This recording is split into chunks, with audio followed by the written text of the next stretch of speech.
Electric pan na naman yung kalikutin natin guys. Ayan, pagpasensyaan nyo na lang yung background natin. Nagpapa-repair tayo ng bahay. May kakalikutin tayong Promac disc pan.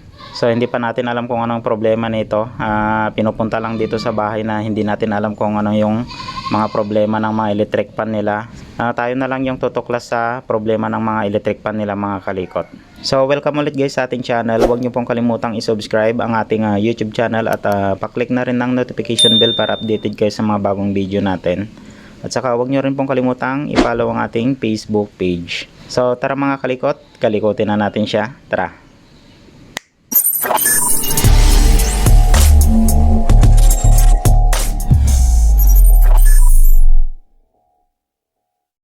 Lagi naman natin tong ginagawa. Testerin muna natin yung kanyang power cord para doon natin malalaman kung sira or buo yung kanyang motor.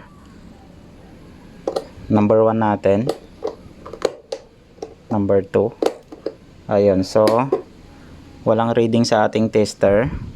So ibig sabihin may problema sa kung hindi dito sa kanyang wire or sa power cord, doon na sa kanyang motor. Minsan dito rin sa kanyang mga switch, hindi nagkukontak yung mga linya. Baklasin muna natin mga kalikot.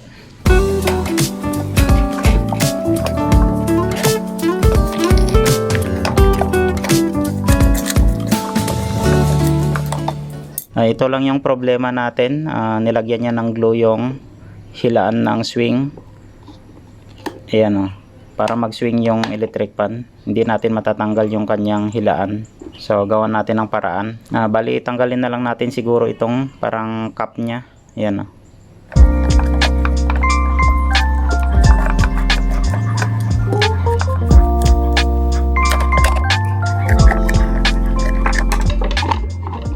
Ayan, hindi natin matatanggal. So tanggalin na lang natin itong pinakaulo nya. Check natin kung matatanggal natin. Naka-glue kasi siya. Tanggalin na lang natin to. No choice. Ayan. Hindi naman siya ipit. Pre-wheeling naman siya. Ayan, natanggal na yung mga cable tie niya sa loob. Ayan. Siguro open na itong kanyang fuse. Tanggalin na lang natin kahit dito sa switch niya para mabaklas natin tong buong motor niya.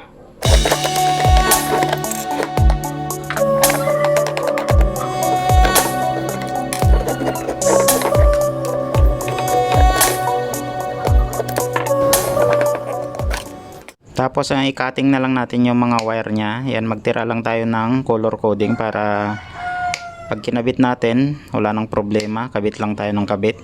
Lalo na kapag hindi nyo kabisado guys yung kanyang wiring or color coding. Magtira kayo ng balat ng wire para alam nyo kaagad ikabit.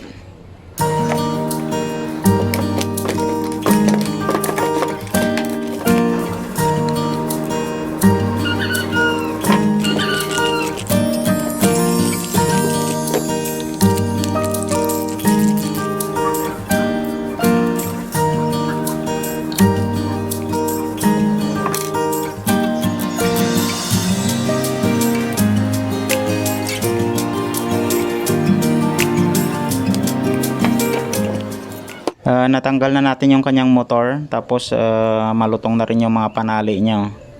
So talian muna natin para hindi mabaklas, baka mahila natin, baka maputol pa yung hibla ng mga magnetic wire. Ito muna talian natin yung main wire niya, yung buo.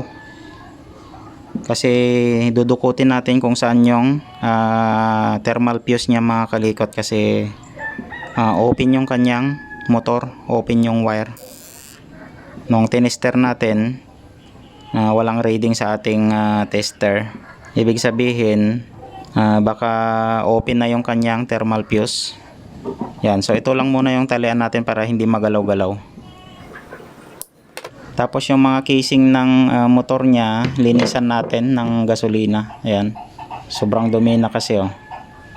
Tapos check na rin natin kung okay pa yung kanyang bushing shafting. So dito guys sa bandang likod, ayan makinis naman, parang bago pa. So mukhang okay pa naman itong kanyang bushing shafting, ayan makinis pa. At saka kanina freewheeling naman yung ikot niya. Testerin ulit natin yung motor niya mga kalikot. Baka mamaya sa switch pala nagkaroon ng problema. Para hindi na natin gagalawin yung mga insulator dito sa kanyang winding. Testerin muna natin. Para syempre hindi tayo magpapagod na. Mamaya buo pala. Ayun. So open nga yung kanyang winding. Yan. Siguro na open na yung kanyang thermal fuse. So talagang babaklasin natin or hahanapin natin yung fuse. Yan, lagi ko naman sinasabi sa ating video na kapag hahanapin natin yung thermal fuse niya, sundan nyo lang guys yung dalawang wire ng galing dito sa kanyang capacitor.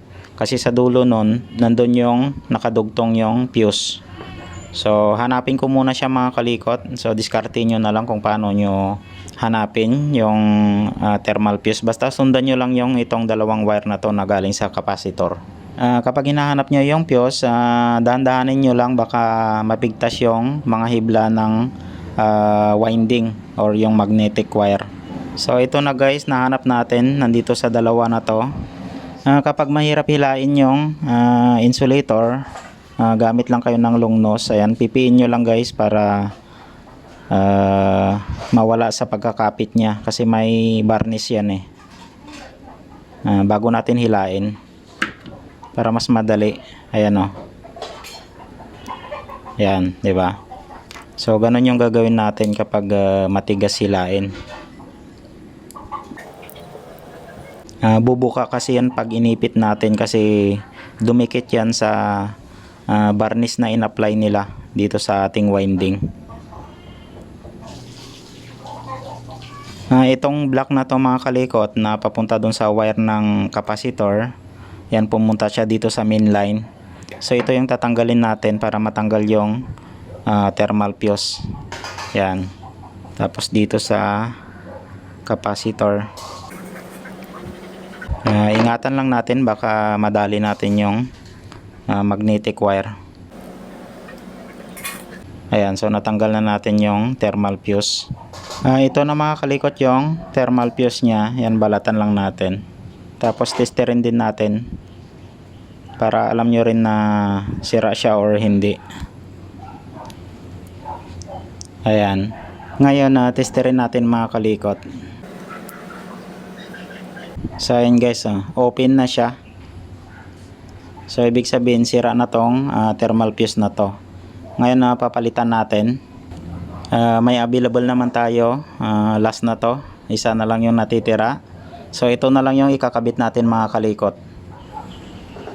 Ayan guys, so may reading sa ating tester. So ito yung ipapalit natin. Ito naman yung dati.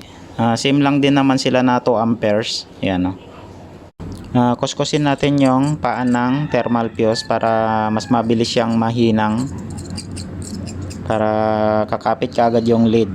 Tapos itong ating thermal fuse, kailangan nakadikit siya mismo dito sa ating winding para pag uminit siya, kusa kaagad siya na masisira, para protect na rin sa ating winding motor. So diskarte nyo na lang kung paano nyo siya ilagay. So sa akin nakaganyan siya mamaya. Yan, tapos lagyan ko siya ng insulator. Yan, lagyan ko siya ng insulator para hindi siya mag short. Yan, ganito lang kalaki or kahaba.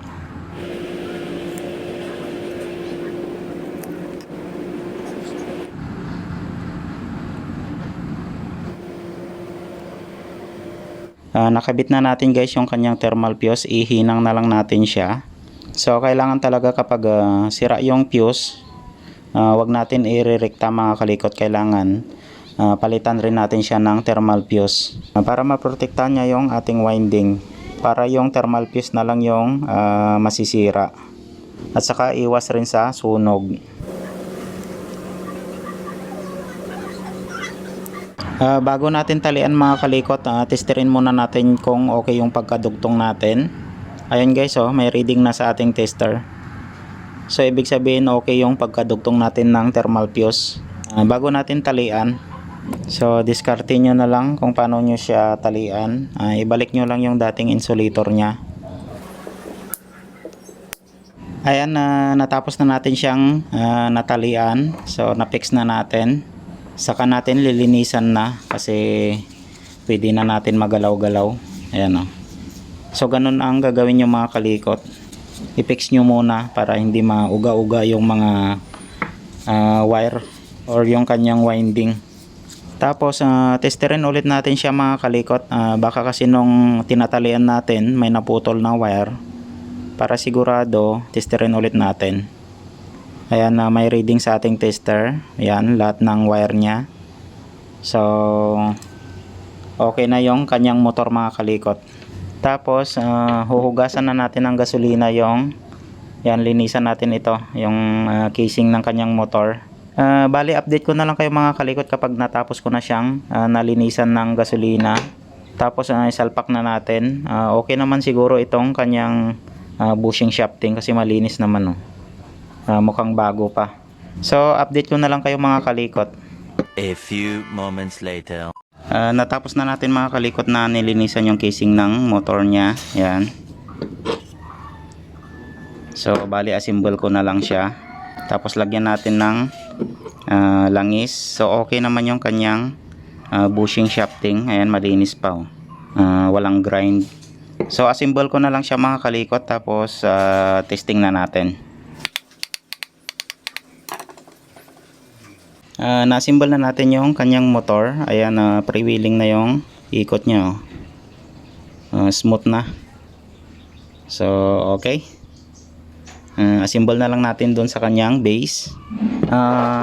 Linisin ko muna yung mga base niya. Ayan, tapos yung mga frame bago natin i-assemble. Tapos testing na natin siya mga kalikot.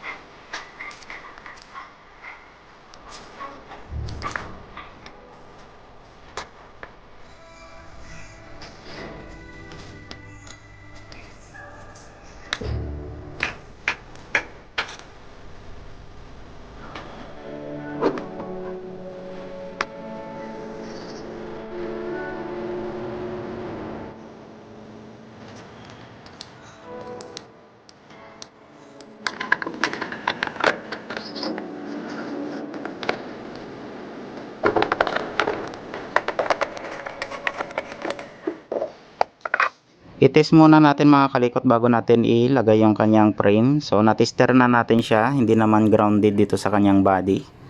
Number 1 natin. Ayun. Number 2. Ayan guys, so okay na siya. Number 3. Ayan. So okay.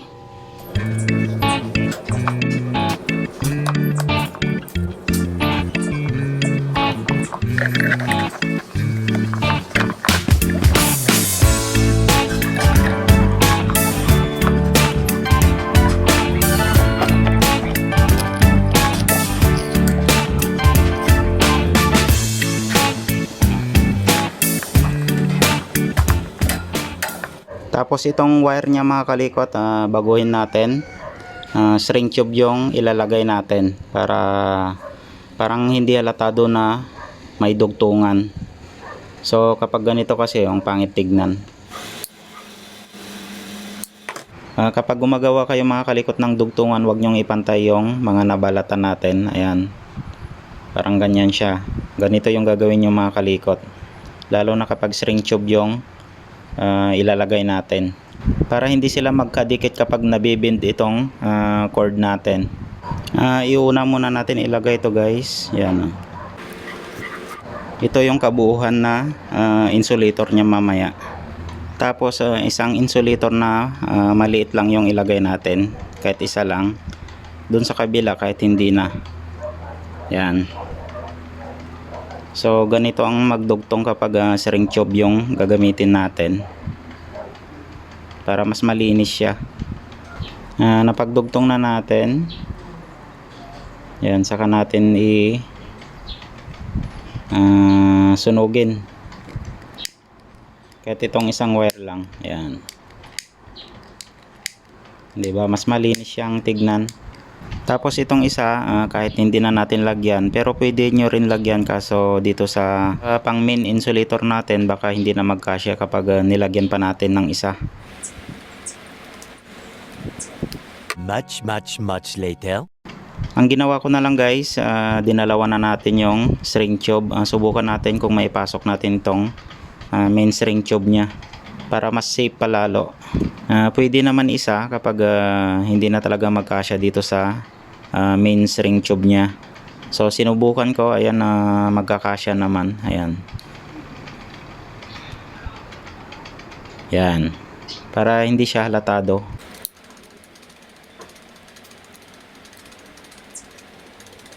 So ito na siya mga kalikot, oh. Hindi halatado na may dugtungan. Hindi katulad kapag electrical tip siya, halatado na dinugtong. Ito simple lang, oh. 'Di ba? Magandang tignan. So kung wala naman kayong string tube na kagaya nito, wala naman tayong magagawa doon.